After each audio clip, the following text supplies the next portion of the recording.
जी बिस्मिल्लाहिर्रहमानिर्रहीम अस्सलाम वालेकुम वरहमतुल्लाहि वबरकातुहू। दोस्तों चिचड़ां के हवाले नाल अज असीं डिस्कस करन जा रहे हैं क्योंकि काफ़ी सारिया वीडियो ऑलरेडी मेरी यूट्यूब चैनल अवैस विरक के नाम तो अवैस विरक ऑफिशियल के नाम तो फेसबुक पेज और ये जो मेरा टिकटॉक अकाउंट है अवैस विरक 150 के नाम तो इस अकाउंट से काफ़ी सारिया चिचड़ां के हवाले नाल मेरिया वीडियो ऑलरेडी मौजूद ने। उहदे च मैं जानवरों को चिचड़ां तो की नुकसान हो सकते हैं या गर्मी के जानवर चिचड़ तो किहड़ियां बीमारियां च मुंतकिल हो सकता है इस हवाले नाल काफ़ी सारिया वीडियो तफसील नाल लगाई हुई ने। तो अज मैं जी नवी वीडियो लगान जा रहा चिचड़ के हवाले नाल असी चूँकि वीडियो के विच चीज़ नहीं दसी किसी कि आइवरमैक्टिन किन्ने दिनों बाद तुसी जानवर को लाना है या किस तरह तुसी एनीमल को लाना है। आइवरमैक्टिन तुसी कोशिश करो आइवरमैक्टिन ना लाने के नुकसान की ने या आइवरमैक्टिन का असीं ये समझते फार्मर के सिर्फ एक ही फायदा है कि ये जानवर के जिसम के चिचड़ खत्म होंगे ने। आइवरमैक्टिन तकरीबन 5 तो 6 किस्म के मसाइल पर काम करता है जिदे जानवर के जिसम के उत्ते चिचड़ा की चूँकि बहुत सारिया नस्लों ने चिचड़ के उपर काम करता है, जख्म के उपर काम करता है, कीड़िया के उपर काम करता है, जख्म के उपर जो कीड़े बन जाते हैं उस तो बाद जानवर के जिसम के उपर जूं चिचड़ लीख इन्हों पर काम करता है प्लस जो इंटरनल काफ़ी सारे कीड़िया के काम करता है। इस करके कोशिश करो हर एक महीने के लाजमी एक दफ़ा जानवर को लवाओ चिचड़ का टीका। अगर जानवर के जिसम के टीका लाते हो टीके के लाने का टाइम की है साढ़े को ਉਹਦੇ 'ਚ ਤੁਸੀਂ सुबह फर्स्ट टाइम लगा सकते हो ਜਿਹਦੇ 'ਚ सुबह 6 बजे तो पहले सूरज निकलन तो पहले और दूसरा ਤੁਸੀਂ लगा सकते हो सूरज गरूब होने तो बाद। ਉਹਦੇ 'ਚ ਤੁਹਾਡੇ ਜਾਨਵਰ ਨੂੰ ਫਾਇਦਾ ਕੀ ਹੋਏਗਾ ਇੱਕ ਤਾਂ ਚਿਚੜਾਂ ਦਾ ਟੀਕਾ ਪੂਰਾ ਅਸਰ ਕਰੇਗਾ। ਅਮੂਮਨ ਸਾਡਾ ਫਾਰਮਰ ਇਸ ਚੀਜ਼ ਦੀ ਕੰਪਲੇਨ ਦਿੰਦਾ ਹੈ ਡਾਕਟਰ ਨੂੰ ਜਾਂ ਦੁਕਾਨਦਾਰ ਨੂੰ ਜਾ ਕੇ ਮੈਡੀਕਲ ਸਟੋਰ ਵਾਲੇ ਨੂੰ ਕਿ ਯਾਰ ਮੈਂ ਚਿਚੜਾਂ ਦਾ ਟੀਕਾ ਲਾਇਆ ਮੈਨੂੰ ਫਾਇਦਾ ਕੋਈ ਨਹੀਂ ਹੋਇਆ। ਉਸ ਫਾਇਦਾ ਨਾ ਹੋਣ ਦੀ ਜਿਹੜੀ ਸਭ ਨਾਲੋਂ ਵੱਡੀ ਰੀਜ਼ਨ ਇਹ ਹੈ कि असी गर्मी के चिचड़ां का टीका लाने तो साढ़े जानवर के जिसम चो जो पसीना खारज होंदा है तो जानवर जो साडा उस टाइम जो इस चीज़ तो पिछे हट जाता है उन्होंने इस चीज़ का रिजल्ट नहीं प्रॉपर मिल पाता।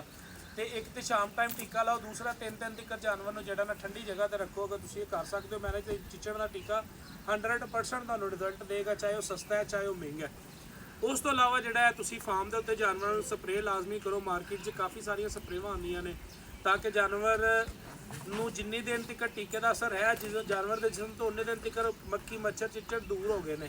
ਲੇਕਿਨ ਦੁਬਾਰਾ ਜਿਹੜਾ ਜਾਨਵਰ ਨੂੰ 3 ਤੋਂ 5 ਦਿਨ ਤੋਂ ਬਾਅਦ ਚਿੱਚੜ ਦੁਬਾਰਾ ਲੱਗਣੇ ਸ਼ੁਰੂ ਹੋ ਜਾਂਦੇ ਟੀਕੇ ਦਾ ਅਸਰ ਖਤਮ ਹੋ ਜਾਂਦਾ।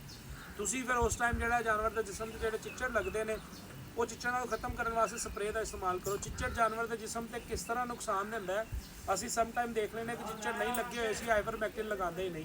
ਆਈਵਰਮੈਕਟਿਨ ਅਗਰ ਤੁਸੀਂ ਹਰ ਮਹੀਨੇ ਲਾਓਗੇ ਤਾਂ ਤੁਹਾਡਾ ਐਨੀਮਲ ਜਿਹੜਾ ਇਹ ਗਰੋਥ ਵੀ ਆਪਣੀ ਅੱਛੀ ਕਰੇਗਾ और एनीमल की स्किन शाइन भी बहुत अच्छा हो जाएगा साढ़े को। इस तो इलावा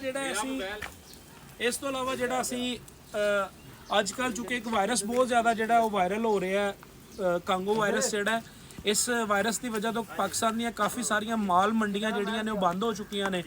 वो बंद होने की वजह नाल सब नाल वड्डा जिहड़ा साडे कोल नुकसान होना है वो ये होना है कि मार्केट दे विच जिहड़े जानवर साडे कुर्बानी वाले सेल होने ने वो जानवरां दी खरीद वाला बंदा भी डर जाना है। कंज्यूमर जिहड़ा जिन्हें कुर्बानी वास्ते जानवर लैना है उन्हें भी डर जाना है और कुर्बानी जिस बंदे ने सेल करन जानी है वो वास्ते भी कई मुश्किलात का सामना उन्होंने करना पैना है और सानू जानवर मार्केट चों घट मिलने ने जिस वजह तो एनीमल दी कीमतां दे भी इजाफा हो सकता है।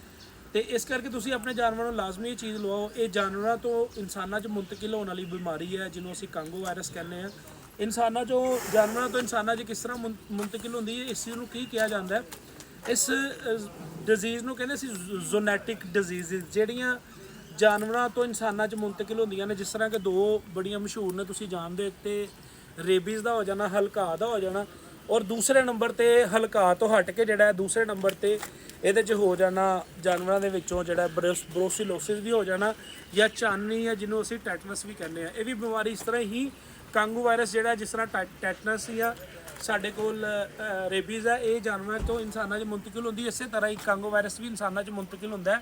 ਇਹਦਾ ਨਾਲ ਹੁੰਦਾ ਕੀ ਹੈ ਕਿ ਇਨਸਾਨ ਦੇ ਜਿਸਮ 'ਚ ਬਹੁਤ ਜ਼ਿਆਦਾ ਥਕਾਵਟ ਜਿਸਮ ਬਿਲਕੁਲ ਟੁੱਟ ਜਾਂਦਾ ਹੈ। ਉਸ ਤੋਂ ਬਾਅਦ ਬੁਖਾਰ ਬਹੁਤ ਤੇਜ਼ ਹੋ ਜਾਂਦਾ ਹੈ, ਨਜ਼ਲਾ ਫਲੂ ਜ਼ੁਕਾਮ ਹੋ ਜਾਂਦਾ ਹੈ ਬੰਦੇ ਨੂੰ। ਈਵਨ ਦੈਟ ਕਿ ਸਮ ਟਾਈਮ ਇਸ ਤਰ੍ਹਾਂ ਹੁੰਦਾ ਕਿ ਬੰਦੇ ਨੂੰ ਵੋਮਿਟ ਵੀ ਹੋਣਾ ਸ਼ੁਰੂ ਹੋ ਜਾਂਦੀ ਹੈ। ਕਈ ਦਫਾ ਯੂਰਨ ਦੇ ਵਿੱਚ ਬਲੱਡ ਦਾ ਆਉਣਾ ਵੀ ਸ਼ੁਰੂ ਹੋ ਜਾਂਦਾ ਹੈ। ਇਹ ਸਾਰੇ ਮਸਾਇਲ ਕਾਂਗੋ ਵਾਇਰਸ ਦੀ ਵਜ੍ਹਾ ਨਾਲ ਸਾਡੇ ਚਾਹੁੰਦੇ ਨੇ। ਤੇ ਇਸ ਕਰਕੇ ਬਿਹਤਰ ਇਹ ਹੈ ਕਿ ਤੁਸੀਂ ਉਹ ਐਨੀਮਲ ਖਰੀਦਣ ਵਾਲੇ ਬੰਦੇ ਵਾਸਤੇ ਵੀ ਹੈ ਕਿ ਆਪਣੇ ਆਪ ਨੂੰ ਸੇਫ ਰੱਖੇ, ਚਿੱਚੜ ਨਾ ਲੱਗਣ ਦੇਵੇ ਕਿ ਚਿੱਚੜ ਲੱਗ ਜੇ ਜਲਦੀ ਤੋਂ ਜਲਦੀ ਕਿਸੇ ਕਰੀਬੀ ਡਾਕਟਰ ਨੂੰ ਬੁਲਾ ਕੇ ਉਹਨੂੰ ਮੈਡੀਸਨ ਕਰਵਾਈ ਜਾਏ ਤਾਂ ਕਿ ਉਹਦੇ ਜਿਸਮ 'ਤੇ ਚਿੱਚੜ ਦਾ ਅਸਰ ਖਤਮ ਹੋਏ ਔਰ ਉਹਦੇ 'ਚ ਵੀ ਇਹ ਬਿਮਾਰੀ ਨਾ ਆਏ, ਤਾਂ ਕਿ ਉਹ ਬਿਮਾਰੀ ਇਹ ਜਾਨਵਰ ਤੋਂ ਇਨਸਾਨ 'ਚ ਮੁੰਤਕਿਲ ਨਹੀਂ ਹੋਣੀ।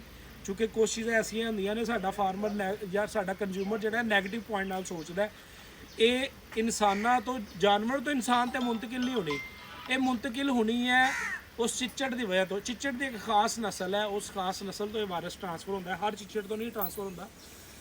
ਔਰ ਉਹ ਕਿਸ ਤਰ੍ਹਾਂ ਹੋਣੀ ਹੈ ਕਿ ਅਗਰ ਉਹ ਚਿੱਚੜ ਜਾਨਵਰ ਦੇ ਜਿਸਮ ਤੋਂ ਇਨਸਾਨ ਦੇ ਜਿਸਮ ਤੇ ਲੱਗ ਗਿਆ ਤੇ ਉਹਨੂੰ ਬਾਈਟ ਕਰ ਲਿਆ, ਬਾਈਟ ਕਰਨ ਤੋਂ ਬਾਅਦ ਉਹਦੇ ਖੂਨ 'ਚ ਲੁਆਬ ਸੁੱਟ ਕੇ ਉਹਨੂੰ ਜਰਾਸੀਮ ਦੇ ਦਿੱਤੇ ਤੇ ਬੰਦੇ 'ਚ ਵਾਇਰਸ ਆਣਾ। ਤੁਸੀਂ ਕੋਸ਼ਿਸ਼ ਕਰੋ ਆਪਣੇ ਜਿਹੜੇ ਸਾਡੇ ਫਾਰਮਰ ਭਾਈ ਨੇ ਜਿਨ੍ਹਾਂ ਨੇ ਜਾਨਵਰ ਰੱਖੇ ਨੇ, ਉਹ ਆਪਣੇ ਆਪ ਨੂੰ ਇਸ ਚੀਜ਼ ਤੋਂ ਬਚਾਓ ਕਿ ਅਗਰ ਚਿੱਚੜ ਲੱਗੇ ਨੇ ਤੇ ਜਾਨਵਰ ਨੂੰ ਕਵਰ ਕਰੋ ਤਾਂ ਕਿ ਤੁਹਾਡਾ ਜਾਨਵਰ ਮਹਿਫੂਜ਼ ਰਹੇ ਔਰ ਤੁਸੀਂ ਮਹਿਫੂਜ਼ ਰਹਿ ਸਕੋ। Thank you very much.